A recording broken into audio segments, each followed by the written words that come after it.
kita? Amin. Suara saya kedengaran sampai di sebelah. Amin. Takut yang itu dong. Iya. Saya ingin membagikan firman Tuhan kepada saudara. Saya bukan mau mengkhotbah saudara. Saya membagikan apa yang firman Tuhan yang memberkati hidup saya bagikan kepada saudara. Saya percaya akan memberkati saudara. Amin. Ayat firman Tuhan yang akan saya bawakan udah biasa. Ayat firman Tuhan yang saya akan sampaikan adalah firman Tuhan yang biasa saudara dengar, yang sering kali gembala kita sampaikan. Ya, Yosua 1 ayat 8. Hanya satu ayat ini. Yosua 1 ayat 8 berkata, janganlah engkau lupa memperkatakan kitab Taurat ini, tetapi renungkanlah itu siang dan malam, supaya engkau bertindak hati-hati sesuai dengan segala yang tertulis di dalamnya. Sebab dengan demikian perjalananmu akan berhasil dan engkau akan beruntung. Ya, saudara,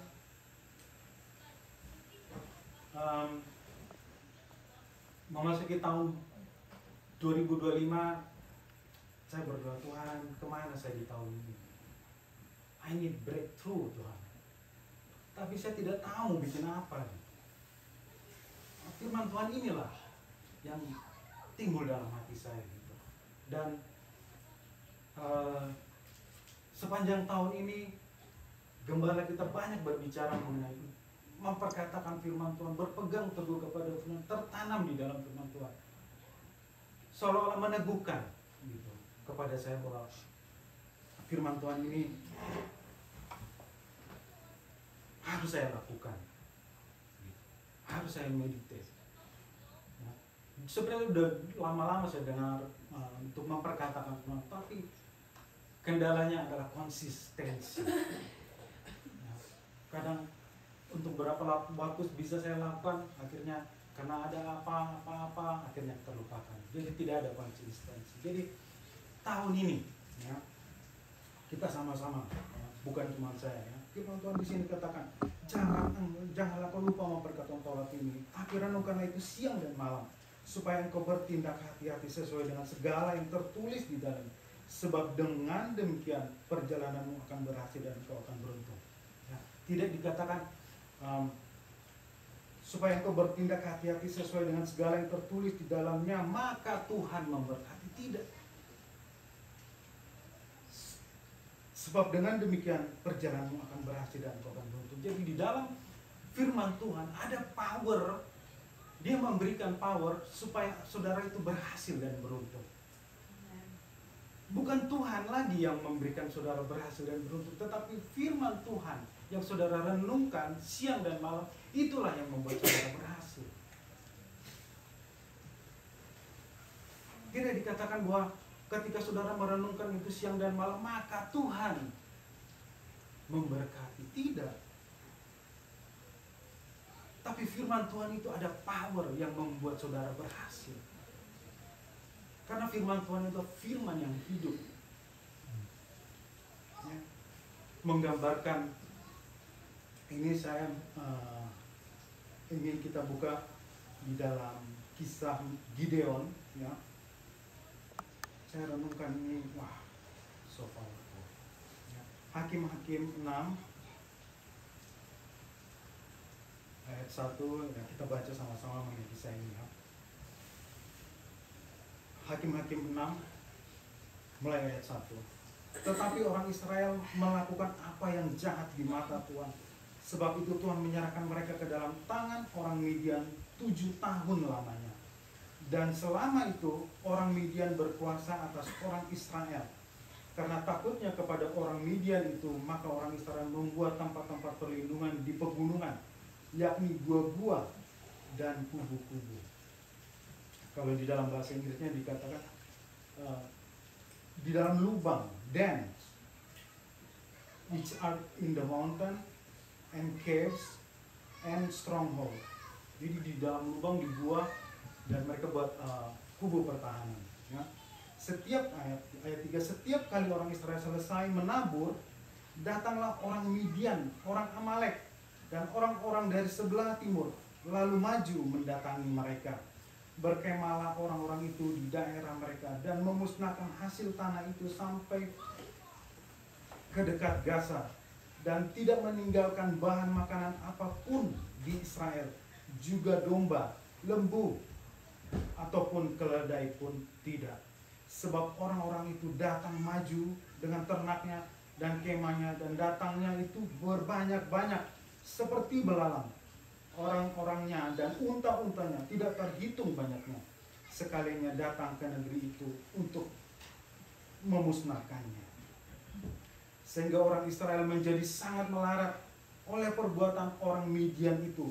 Lalu berserulah orang Israel kepada Tuhan. Saudara, 7 tahun orang Israel diserahkan ke Tuhan, serahkan kepada musuh-musuhnya, kepada orang Midian, kepada orang Midian, orang dari sebelah timur, orang Amalek. Jadi ada 3 bangsa Tuhan serahkan kepada mereka. Tuhan serahkan bangsa Israel ke tangan mereka. Dan selama 7 tahun, kalau saudara baca kisah-kisah di Hakim-Hakim ini, penderitaan yang dialami bangsa Israel selama 7 tahun itulah yang paling pendek di dalam kisah Hakim-Hakim ini, paling pendek tapi paling sangat menderita. Ya, kalau saudara baca di seterusnya, Tuhan menyerahkan mereka 8 tahun, 10 tahun, seterusnya. Tapi mereka mampu bertahan. Tapi ini 7 tahun, tapi mereka sangat menderita sampai mereka miskin. Ya, saudara, ketika saya baca kisah ini, saya menaruh diri saya ketika saya juga menghadapi hal demikian. Ya. Mereka hasil perkebunan mereka dimusnahkan oleh orang Midian, Amalek, dan orang-orang dari timur. Mereka datang berbanyak-banyak. Mereka memusnahkan hasil panen mereka yang mereka tanam. Jadi dari Israel sampai ke Gaza panjangnya dimusnahkan oleh 3 bangsa ini. Dan bukan hanya itu, mereka mengambil ternak bangsa Israel. Jadi bangsa itu tidak punya apa-apa. Mereka lari ke hutan. Mereka bersembunyi di gua-gua, di lubang. Mereka buang lubang persembunyian, kubu pertahanan. Saking ditindasnya mereka, sampai mereka tidak bisa berbuat apa-apa. Selama 7 tahun, bayangkan. Ya. Coba bayangkan kalau ada ibu hamil yang hidup pada saat itu, apa nggak keguguran bayinya? Nah, kalau anak-anaknya tumbuh pada saat itu, apakah anak-anak itu nggak kekurangan gizi? Coba saudara bayangkan, sebegitunya menderita selama 7 tahun, saudara. Ya. Selama 7 tahun, pendek tapi sangat menderita. Tuhan izinkan itu terjadi. Ya. Jadi apa saja mereka perbuat, semua dirampas sama orang Midian. Jadi mereka tidak punya apa-apa. Kalau tidak Tuhan yang menolong, bangsa ini binasa.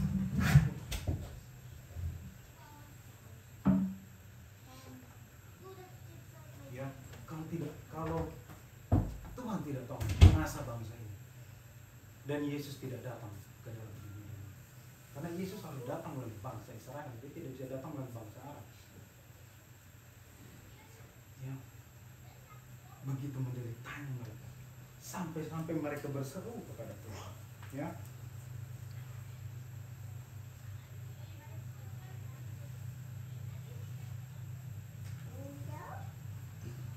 lalu jadi di ayat ini dikatakan, ketika orang Israel berseru kepada Tuhan karena orang Midian itu, maka Tuhan mengutus seorang nabi kepada orang Israel yang berkata kepada mereka. Jadi ayat 8 sampai ayat 9, 10 itu Tuhan berbicara kepada bangsa itu secara umum, secara general, secara keseluruhan bangsa itu Tuhan berbicara. Ya. Tuhan memperingatkan mereka, kalian begini karena kalian meninggalkan Tuhan, kalian tidak mendengarkan suara Tuhan. Tapi firman Tuhan datang kepada Gideon secara individual. Ya, mulai ayat 11. Kemudian datanglah malaikat Tuhan dan duduk di bawah pohon terbanting di Ofra, kepunyaan Yoas orang Abiezer itu. Sedang Gideon anaknya mengirit gandum dalam tempat pemerasan anggur agar tersembunyi bagi orang Midian. Ya, di sini katakan, maka Tuhan menampakkan diri kepadanya, malaikat Tuhan menampakkan diri kepadanya dan berfirman kepadanya, demikianlah Tuhan menyertai engkau, ya pahlawan yang gagah berani. Ya. Lalu di ayat 13, jawab Gideon kepadanya, Tuhanku, jika Tuhan menyertai kami, mengapa semuanya ini menimpa kami? Di manakah segala perbuatan-perbuatan yang ajaib yang diceritakan oleh nenek moyang kami kepada kami ketika mereka berkata, bukankah Tuhan telah menuntun kita keluar dari Mesir? Tetapi sekarang Tuhan membuang kami dan menyerahkan kami ke dalam cengkeraman orang Midian. Saudara, lihat perkataan Tuhan, firman Tuhan datang kepada Gideon. Bagaimana responnya dia? Gideon merespon dengan kepahitan, kekecewaan. Ya, di sini dikatakan, kalau disingkatnya, di mana Tuhan? Mana Tuhan? Kalau memang Tuhan itu ada, mana Tuhan? Kalau dia menolong kami menghadapi bangsa itu, mana buktinya sekarang? Demikianlah seperti itu. Ketika firman Tuhan datang kepada Gideon, dia merespon dengan sakit hati, kecewa. Ya,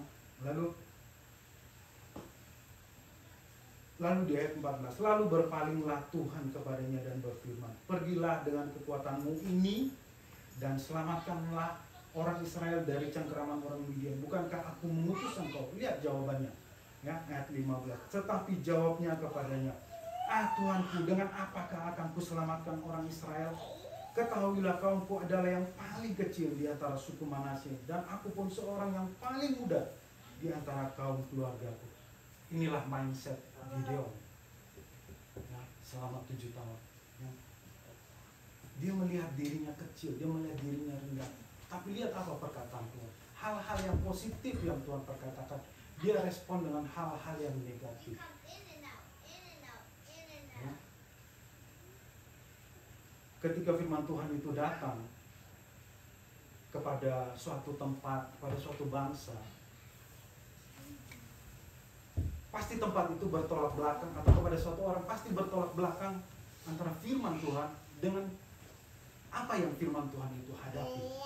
Contohnya misalnya di dalam Kejadian dikatakan bahwa roh Tuhan melayang-layang di atas permukaan bumi. Bumi waktu itu dalam keadaan gelap, tidak berbentuk, dikatakan. Ya. Lalu berfirmanlah Tuhan, jadilah terang. Yang dari gelap jadilah terang. Ya, saudara ngerti maksud saya ya? Jadi ketika firman Tuhan itu datang, keadaan suatu tempat, keadaan seseorang itu bertolak belakang dengan firman Tuhan. Dan firman Tuhan ini sanggup mengubah apa yang dihadapinya. Ya, jadi lihat perkataan ini. Ya, perkataannya si Gideon, Tuhan, tetapi Tuhanku, dengan apakah akan kuselamatkan orang? Ketahuilah, kaumku adalah yang paling kecil di antara suku Manasye, dan aku pun yang paling muda di antara kaum keluarga. Ya, Tuhan tidak meladeni kepahitannya Gideon. Tuhan tidak meladeni mindsetnya Gideon. Tuhan tahu keadaannya dia. Tuhan tahu kepahitan yang dia hadapi. Ya. Lalu di ayat 16, berfirmanlah Tuhan kepadanya, tetapi akulah yang menyertai engkau, sebab itu engkau akan memukulkan orang Midian sampai habis. Saudara, kalau sekiranya jawaban Gideon masih negatif, saya percaya Tuhan akan meninggalkan dia. Tuhan cari orang yang mau Tuhan pakai. Tapi di sini dia maka jawabnya,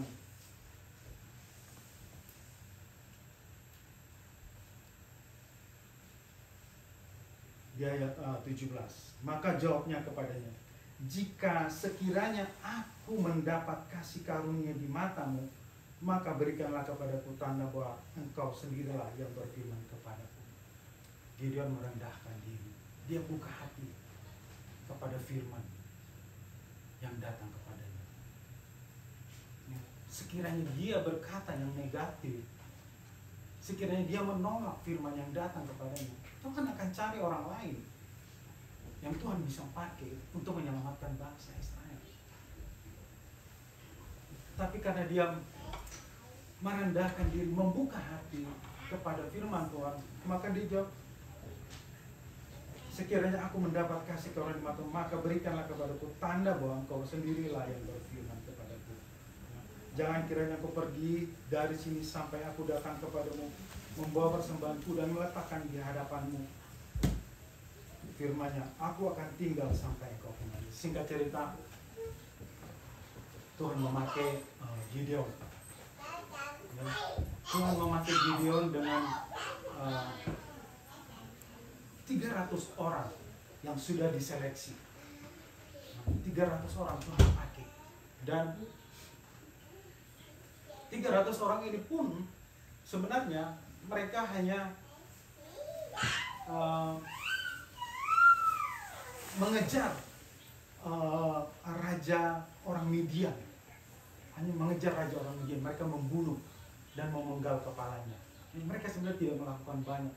Yang ada adalah bahwa orang Midian, orang Amalek, dan orang-orang dari timur, mereka saling bunuh, saudara. Jadi mereka tidak melakukan banyak hal. Ya. Mereka saling musuh-musuhnya saling bunuh. Jadi buat mereka gampang mengalahkan, mengejar raja dari orang Midian.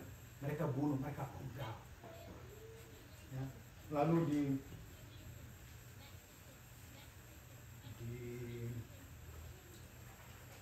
coba saudara, di pasal 8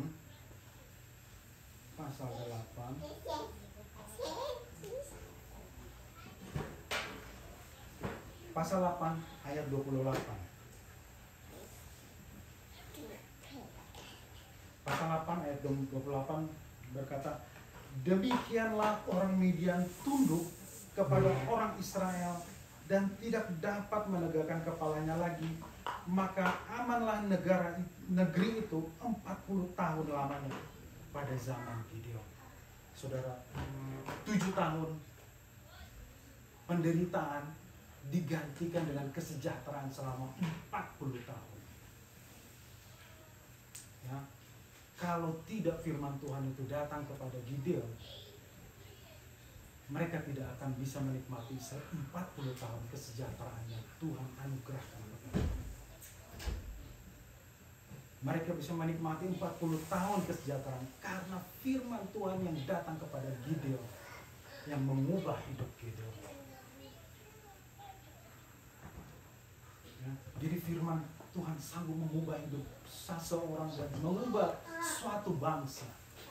Lihat how powerfulnya firman Tuhan. Ya. Bahwa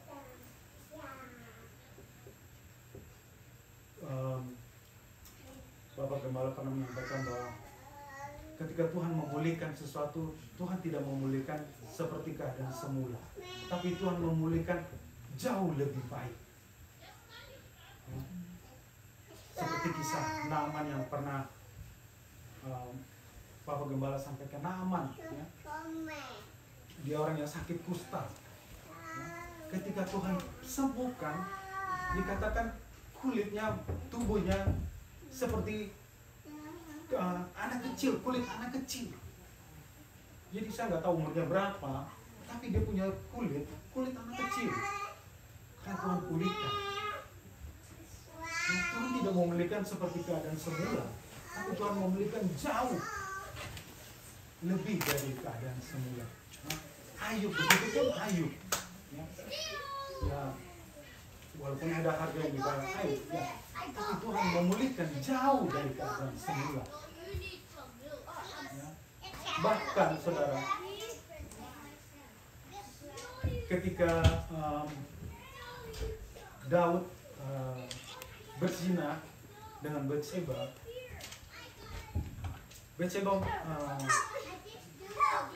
mengandung, hamil,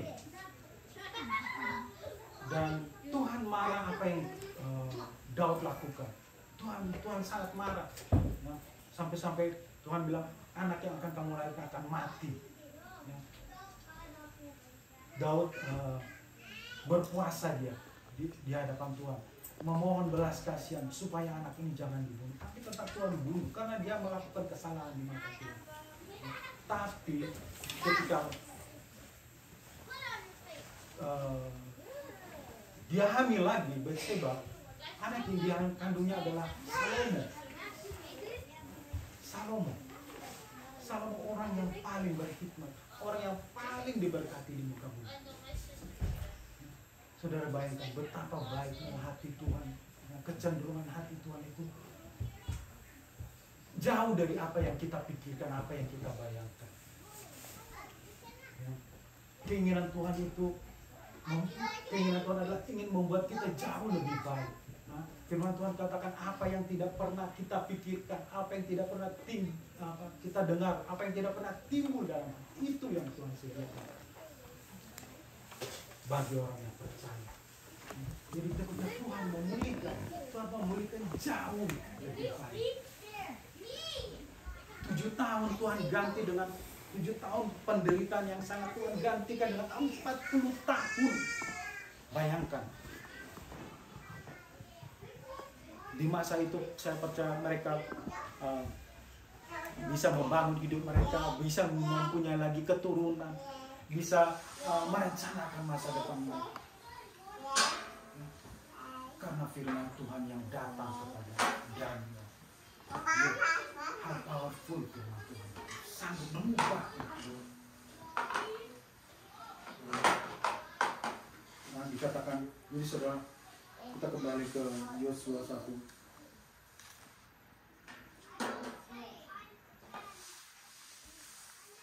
Yosua 1 ayat 8 tadi ya.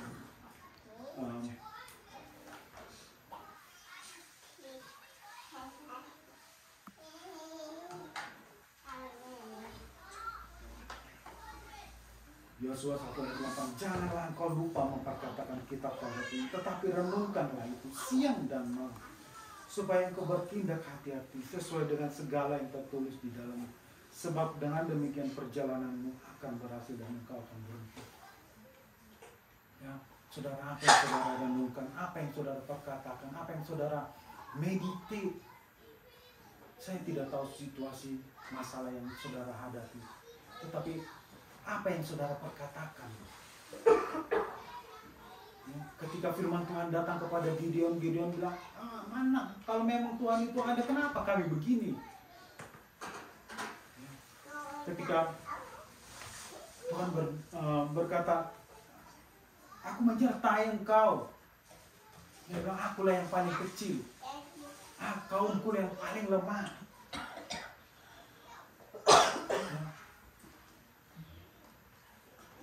Firman Tuhan dikatakan adalah benih, incorruptible seed.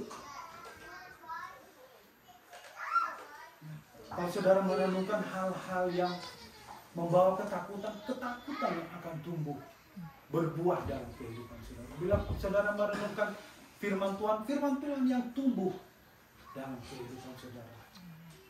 Kalau saudara merenungkan informasi dari dunia ini, saudara terima, itu yang tumbuh dalam hati saudara.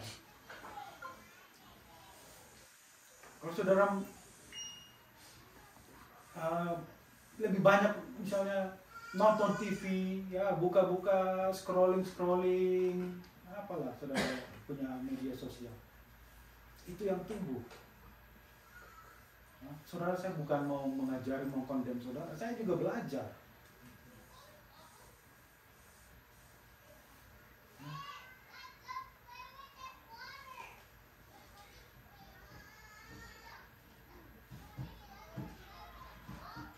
Jadi saudara, firman Tuhan itu adalah benih, ya, benih. dia tumbuh di dalam hati kita, ya. Incorruptible seed, ya. Mari kita buka Matius 13.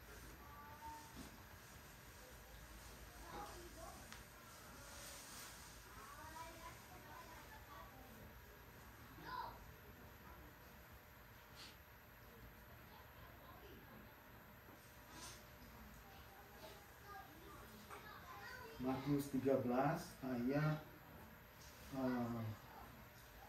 23. Yang ditaburkan di tanah yang baik ialah orang yang mendengarkan firman itu dan mengerti. Dan karena itu, dan karena dia mengerti, ia berbuah. Ada yang 100 kali lipat, ada yang 60 kali lipat, ada yang 30 kali lipat. Ya, firman Tuhan itu adalah benih. Kalau saudara meditate, saudara renungkan, dia akan tumbuh di dalam hati saudara. Ya, tapi di sini dikatakan di tanah yang baik ialah orang yang mendengarkan firman itu dan mengerti. Saudara bukan hanya mendengar, saudara harus mengerti apa firman Tuhan itu, apa yang disampaikan. Kalau saudara mengerti, itu tertanam di dalam hati saudara dan berbuah, menghasilkan buah. Ada yang 100 kali lipat, 60, 30. You have to understand the word. Alkitab katakan, if you know the truth will set you free. Saudara harus mengerti apa yang firman Tuhan sampaikan. Makanya mungkin saudara kurang mengerti apa yang saya sampaikan. Saudara bisa merenungkan di rumah, berdoa sama Tuhan. Tuhan, apa yang firman Tuhanmu yang bisa saya mengerti dari firman Tuhan yang saya dengar hari ini. Saya ingin berbuah, saya mau menghasilkan buah. Ya, saudara.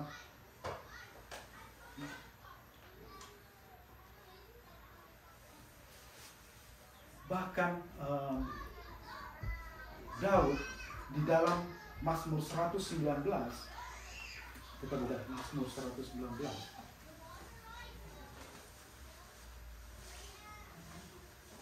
Mazmur 119 ayat 34.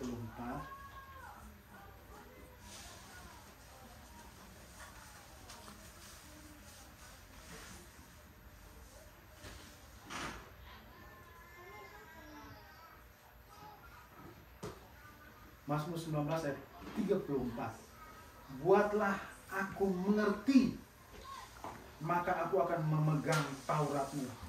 Aku hendak memeliharanya dengan segenap hati. Give me understanding, and I shall keep thy law. I shall observe it with my whole heart. Understanding, pengertian. Untuk firman Tuhan itu tumbuh di dalam hati, dibutuhkan understanding. Bahkan Daud sendiri berkata, give me understanding. Ya, lalu di ayat masih di pasal yang sama, di ayat 73,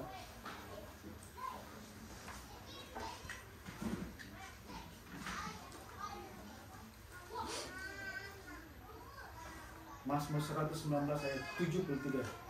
Tanganmu telah menjadikan aku dan membentuk aku. Berilah aku pengertian supaya aku dapat belajar perintah-perintah. Understanding. Bahkan Daud sekalipun ya meminta kepada Tuhan understanding.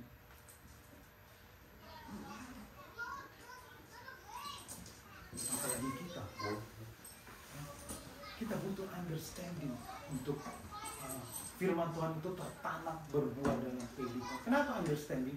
Supaya kalau kita baca di Matius 13 ini bahwa setan itu mengambil firman Tuhan itu karena kita tidak mengerti, kita hanya mendengar, tapi kita tidak mengerti, maka firman itu diambil oleh setan. Ya. Jadi firman Tuhan yang kita renungkan, yang kita meditate, kita minta pengertian, understanding dari Tuhan. Jangan hanya kita ucapkan, tapi kita tidak mengerti.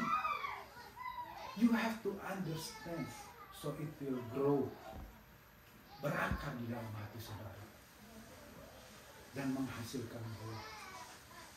Pohon itu, benih itu, saudara, sebagus apapun benih itu, ya, entah itu benih premium atau itu benih itu menghasilkan pohon emas, pohon duit, tapi kalau tidak jatuh ke tanah, tidak tertanam ke tanah, tidak akan pernah menghasilkan buah. Demikianlah firman Tuhan itu, se-powerful apapun firman Tuhan itu, kalau tidak tertanam di dalam hati saudara, dia tidak menghasilkan apa-apa. That's why you need to understand the word of God. Ya.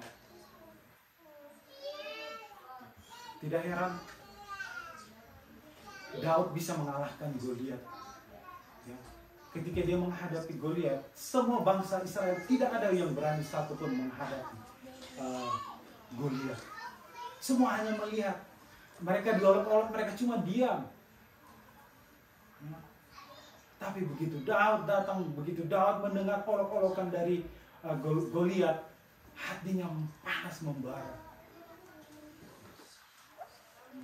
Siapakah orang yang tidak bersunat ini? Ya. Berani mengolok-olok bangsa kami. Kenapa hanya dia yang hanya Daud yang berani menghadapi Goliat? Karena dia merenungkan, meditate. Ya, dia menulis di Mazmur 1 ayat 2 dan 3. Ya. But his delight is in the law of the Lord, and his law he meditate day and night. Sama juga. He shall be like a tree planted by the rivers of water, that brings forth its fruit in its season, whose leaf also shall not wither, and whatever he does shall prosper. Jadi firman yang ada yang tertanam di dalam hatinya, itulah yang empower dia menghadapi Goliat. Dia nggak pedulikan dia kecil, dia nggak punya pengalaman berperang, tapi dia berani dia menghadapi Goliat. Kenapa? Karena firman Tuhan yang ada di dalam hatinya, yang empower dia, yang membuat dia berani menghadapi Goliat. Karena dia meditate night and day. Dia tidak meditate betapa besarnya Goliat, betapa tidak berpengalamannya dia di dalam berperang. Dia tidak meditate. Dia bahkan berkata, jika Tuhan menyerahkan beruang dan singa ke dalam tangan, apalagi Goliat. Kenapa? Karena dia meditate. Dia tidak, ketika dia lihat Goliat, tangannya gede banget, pedangnya gede, wow, no. Mana dia balik menghardik. Dia melecehkan, siapakah orang tidak bersunat ini? Kenapa? Karena firman Tuhan tertanam di dalam hati. Dia meditate night and day. Jadi ketika dia menghadapi suatu keadaan masalah, dia tidak takut. Malah dia challenge masalahnya. Saudara, sama, saya juga. Kita sama-sama punya pergumulan, kita punya masalah. Apa yang saudara renungkan? Bapak Gembala bilang, di masa terang ini, mari kita manfaatkan. Mungkin saudara berpikir, apa yang saya mau manfaatkan? Surat-surat saya aja nggak ada. Pekerjaan saya begini. Hal-hal yang negatif saudara katakan.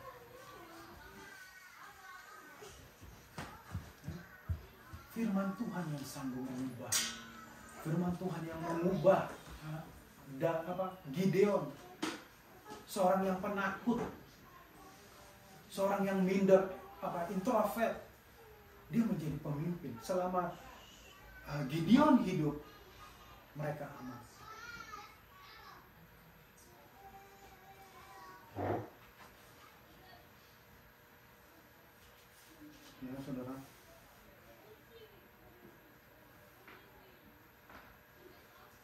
kita buka di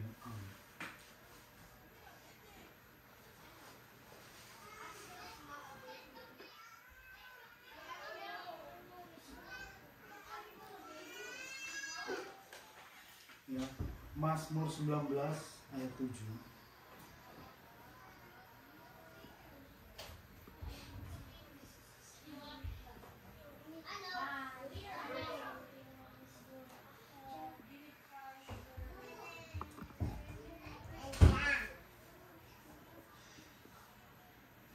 Mazmur 19 ayat 7 ya, dikatakan Taurat Tuhan itu sempurna, menyegarkan jiwa. Peraturan Tuhan itu teguh, memberikan hikmat kepada orang yang tak berpengalaman. Ya. Saya lebih suka dalam bahasa ini. The law of the Lord is perfect, comforting the soul. The testimony of the Lord is sure, making wise the simple. Yang di sini dikatakan comforting the soul. Kalau saudara takut, khawatir, bimbang, itu ada di dalam, dia dwell di dalam soul saudara. Firman Tuhan comforting. Dia Gideon yang tadinya penakut, ya, introvert, dia mengejar Raja Midian, dia bunuh, dia penggal.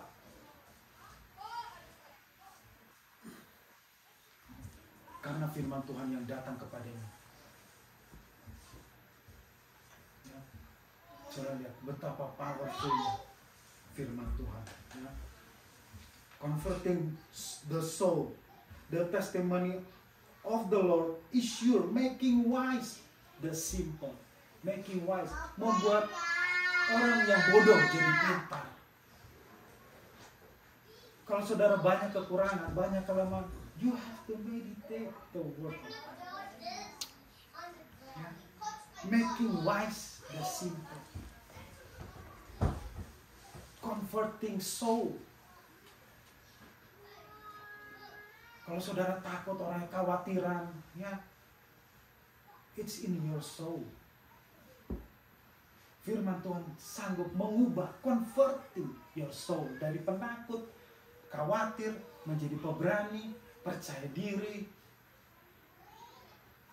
Sama seperti Daud. Mungkin Daud cuma besarnya seperti saya, tapi dia bisa menghadapi Goliat yang begitu besar.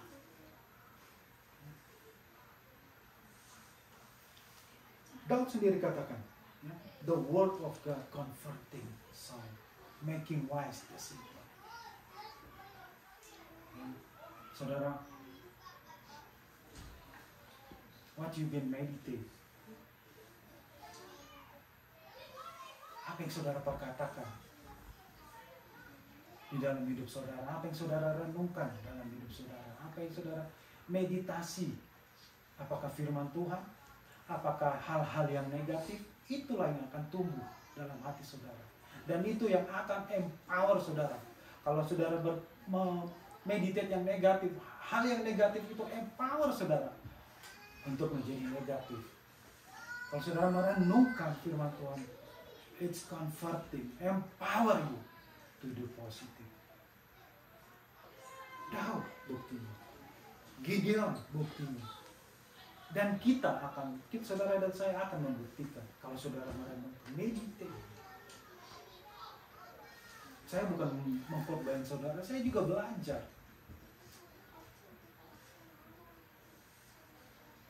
Ya, saudara,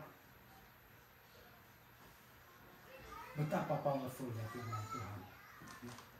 7 tahun penderitaan yang sangat menderita dihadapi oleh Gideon beserta bangsa Israel. Dipulihkan Tuhan 40 tahun. Saudara bayangkan, mereka membangun hidup mereka kembali.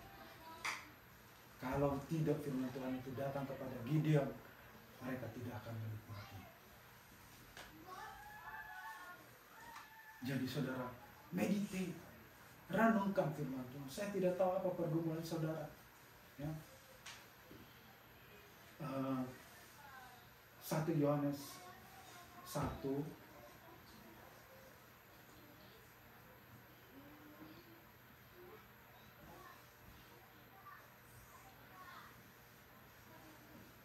1 Yohanes 1 ayat 27.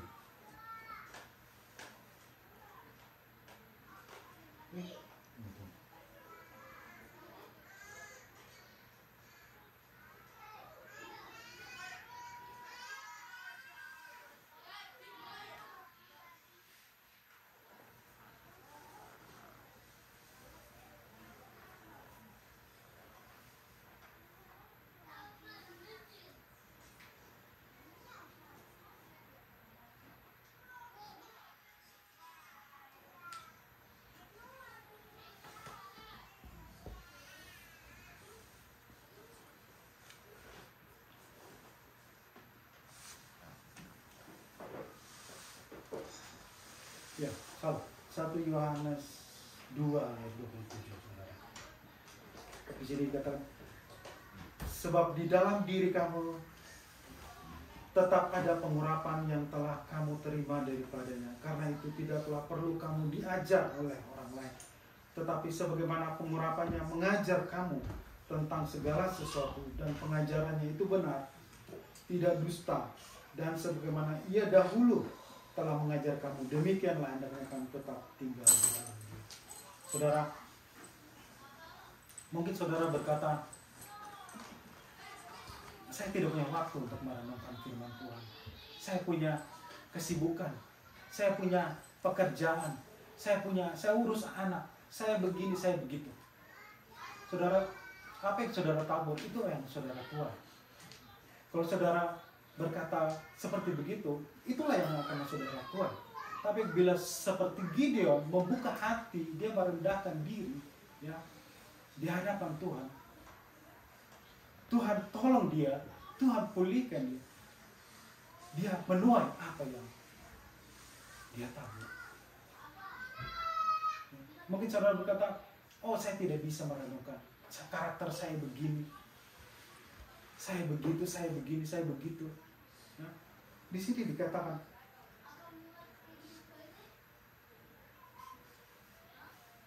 sebab di dalam diri kamu tetap ada pengurapan yang telah kamu terima daripada. Karena itu kamu tidak perlu kamu diajari orang lain.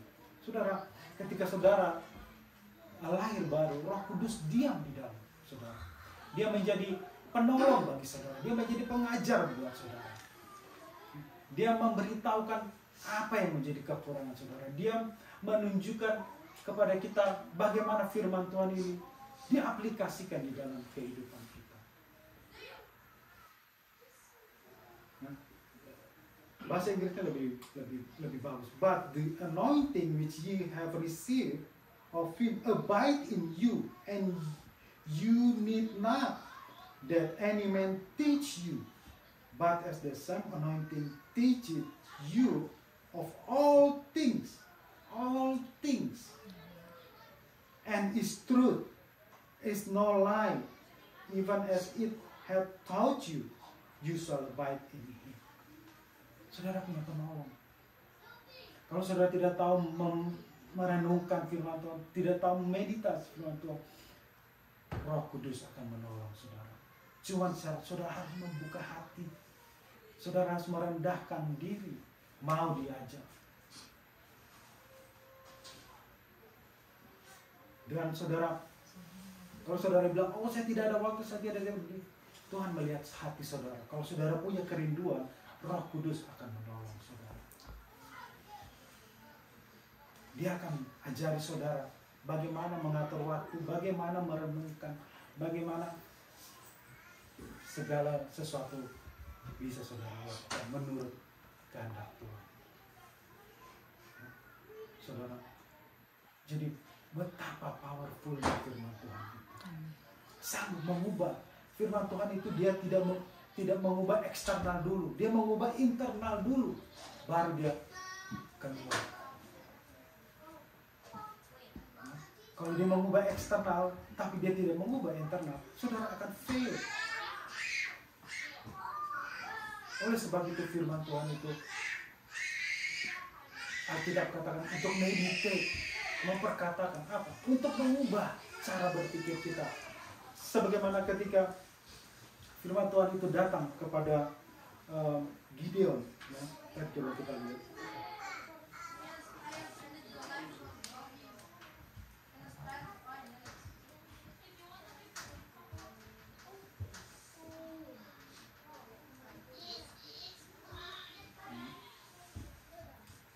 ketika firman Tuhan itu datang kepada ayat 12 dikatakan, malaikat Tuhan menampakkan diri kepada yang berfirman, Tuhan menyertai engkau, ya pahlawan yang gagah perkasa. Dikatakan Tuhan menyertai gagah perkasa, pahlawan. Dikatakan ya pahlawan yang gagah perkasa. Ya Pak, Tuhan menyertai engkau, ya pahlawan yang gagah perkasa. Ya. Tapi dia katakan dialah yang paling kecil, paling lemah keluarganya. Ya.